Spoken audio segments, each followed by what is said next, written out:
بسم الله الرحمن الرحيم. السلام عليكم ورحمة الله وبركاته. اللهم صل على محمد وعلى آل محمد. أعوذ بالله من الشيطان الرجيم. بسم الله الرحمن الرحيم. قل هو الله أحد الله الصمد لم يلد ولم يولد ولم يكن له كفوا أحد. صدق الله العظيم. السلام عليكم ورحمة الله وبركاته. حرمة الجماعة.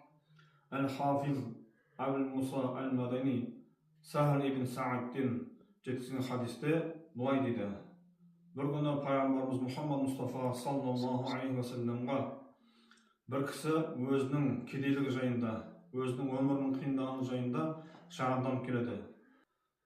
Пайғамбарымыз Мұхаммад Мұстафа саллаллаху алейхи ва саллам ол кісі бұлай деп айтады: қашан үйіңе кірсең, үйіңде мейлі адам болсын, мейлі болмасын, ассаламу алейкум ва рахматуллахи ва баракатух деп сәлем беріп кір дейді.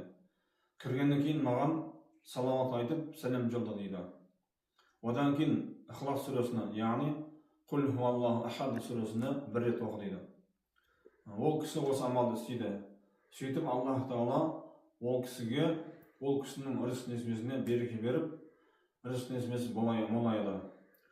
Тіпті ол кісіге рызық несібесінің молайғаны соншалық көршілеріне, туысқандарына пайдасы тигізеді.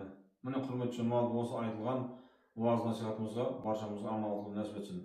Аллах Тағала баршамыздың рызық несібемізге береке беріп, рызық несібеміздің мол болуын нәсіп етсін. Ва ахир дағуана алхамдулиллахи раббил аламин би рахматихи ва архамар рахимин. Амин.